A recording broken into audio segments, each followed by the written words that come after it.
Fantasy baseball on deck, everybody. This is Austin as usual, and let's go through our first week of the playoffs. Man, congratulations to you! You've made it to this point. Big pat on the backs, but there's going to be two situations that we're going to go through. One, you're either in a first round of your playoffs that last for 2 weeks total, so you've only gone through Monday through Thursday into Friday of your 2-week fantasy venture first round of the playoffs. For those people, depending on whether you're ahead, tied with, or behind, you want to wait out and kind of figure out what your situation is before you start mixing up your roster. So if you're in that situation, this video necessarily isn't for you, but it will be very relevant for you in a week from now, just given kind of the time. Situations and things. So I'm going to show you kind of how I'm doing in that situation. So this is a 2-week league. I'm currently ahead, 301 to 127 over the 4 seed. I am it's a 2-week situation. Though I'm ahead by a lot, if I was behind by a lot, if I was in the middle, there's no reason necessarily to kind of make any rash decisions as of right now. Because there's just so much time left moving forward. So my advice is to kind of sit tight regardless of kind of where you're sitting. Obviously, if you have people on your on the IL starting in your active roster, that's a no-no because you can't take players home to your death kind of thing. Similar you can't spend money once you're dead. If you have a player like Chris Bryant who's still on the IL, who's been on the IL all season, and he's just burning a roster spot in your outfield or third base, first base, whatever slot, drop that player and add someone who's actually going to contribute because it's the final weeks of the season. There's no reason to hold on to perspective of value, because if you end up losing, you can't take them into next year. So drop the players if you have an IL guy in your active roster. Make sure that you're firing on all cylinders, regardless of the situation. But also at the same time, make sure that your IL slots are full, just so you have those guys coming back. If they end up coming back in a couple of weeks, that they're able to benefit you.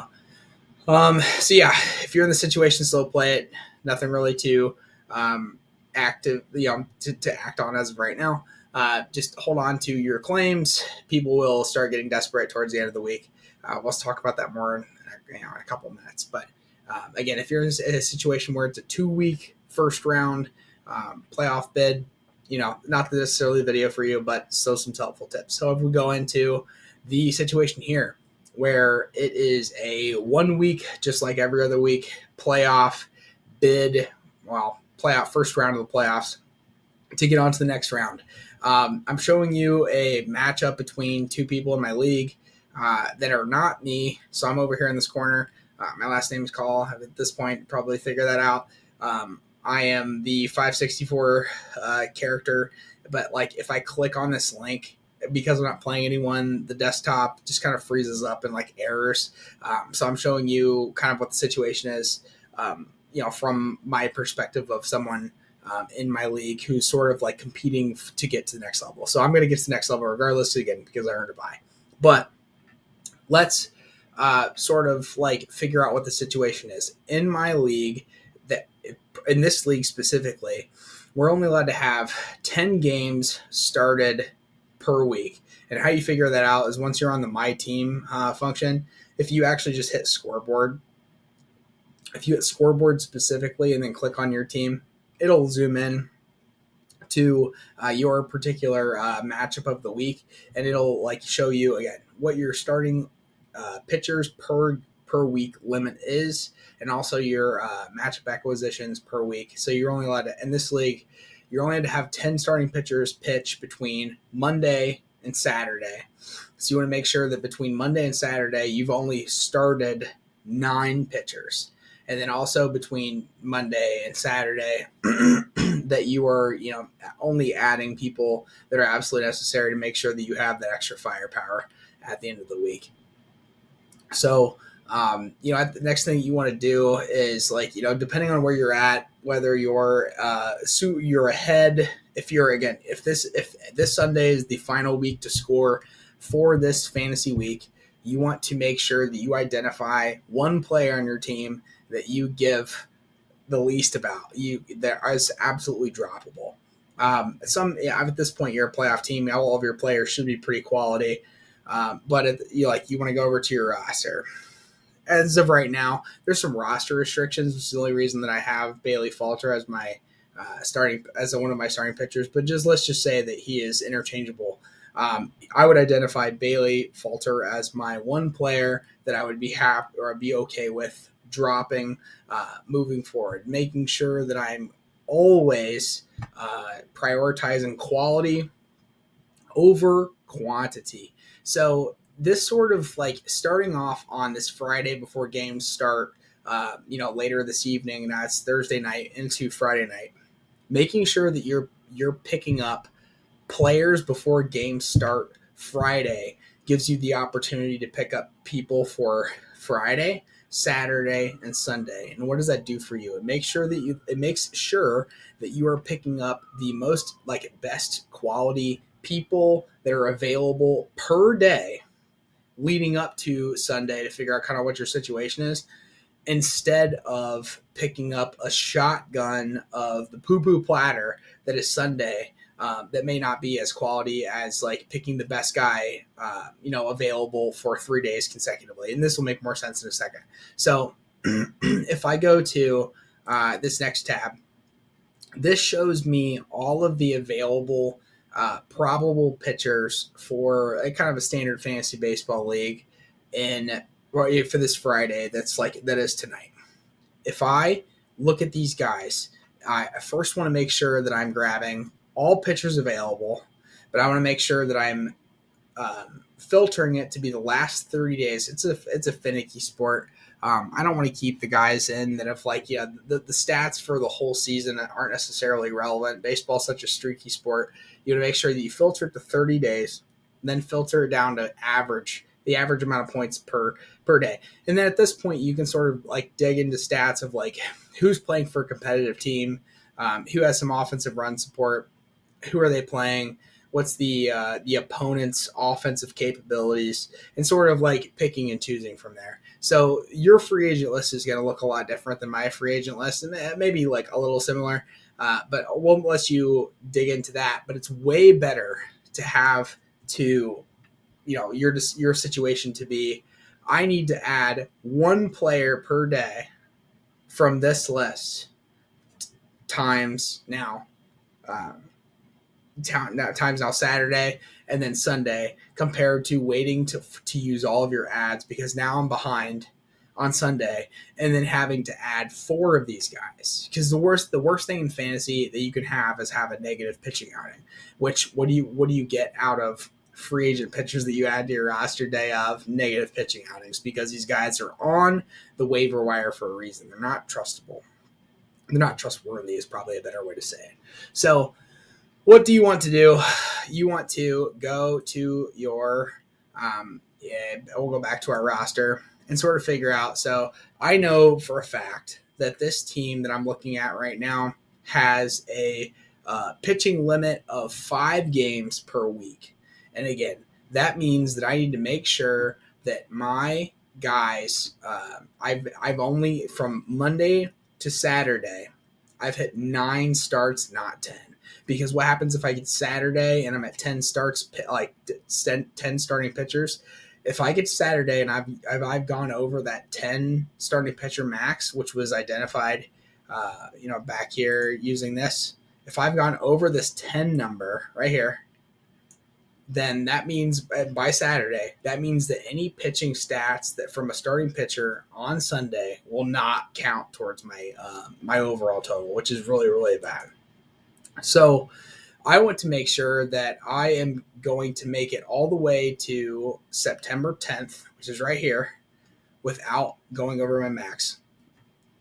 With some back road strings and using my phone, not my desktop, I'm able to determine that I'm currently at 5 pitchers started so far this week. And again, this is my league that I have a buy-in, but this is probably more like relatable, given like the kind of the size and like situation. So if we're assuming that I am let's say that like the current score of this league that I'm looking at, I'm currently at 564 points. I'm way over my opponents, but let's just say that like the person I'm playing against is also at 564.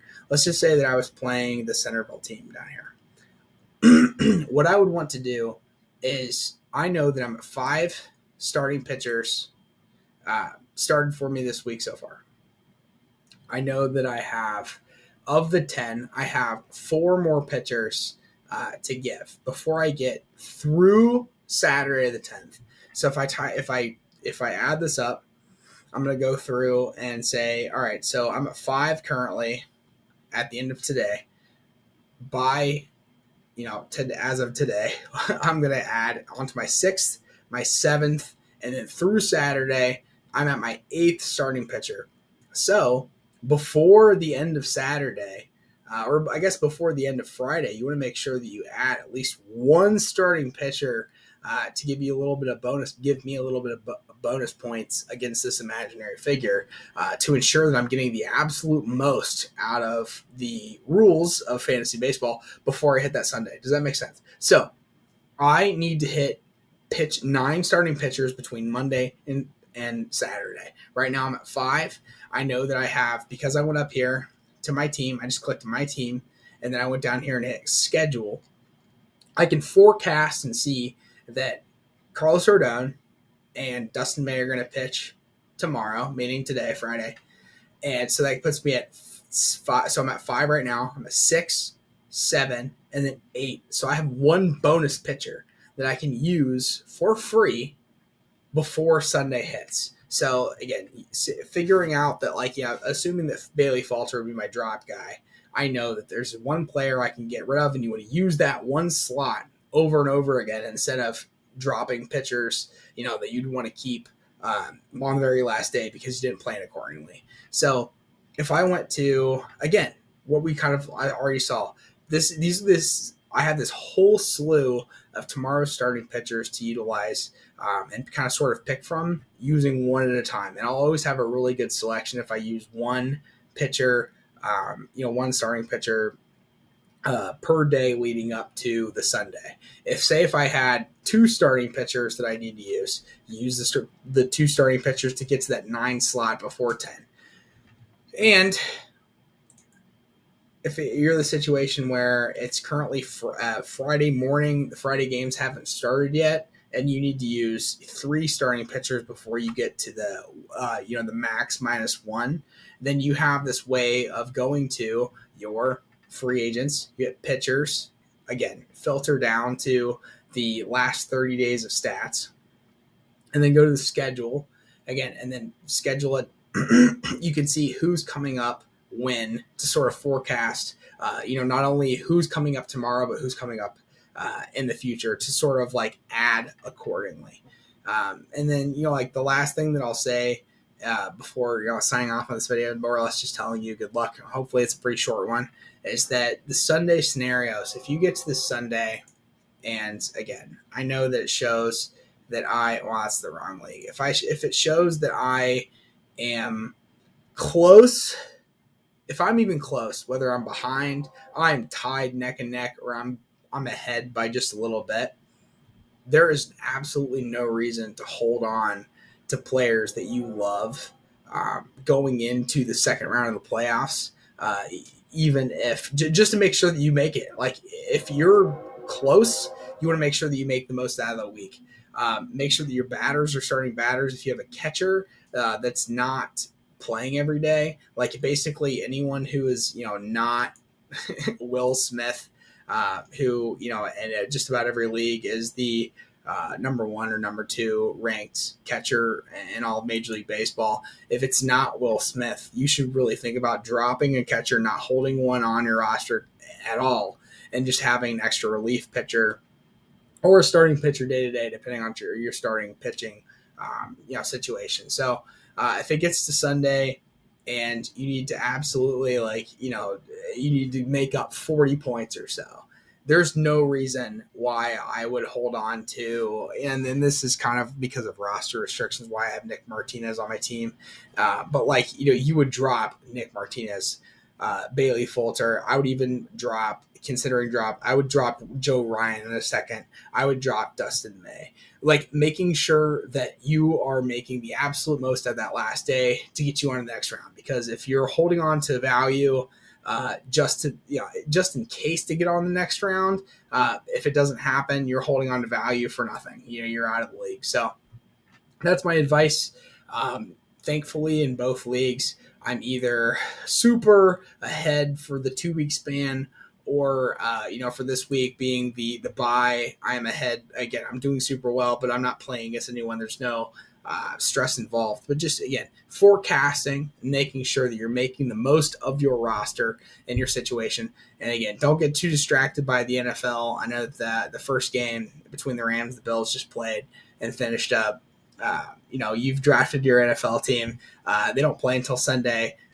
Don't really worry about your NFL team until Sunday. And in that regard, my recommendation to you is to hold on to your claims, because the second that somebody like Dalvin Cook goes down for the season, and Madison, his running back, his backup running back becomes available, you're going to need that waiver claim. So don't make a whole lot of changes. Hold on to your roster in fantasy football. Put it off until Sunday and focus on fantasy baseball, because this is the most important week, even though there's the distraction of the NFL incoming. So that is pretty much the end of my show.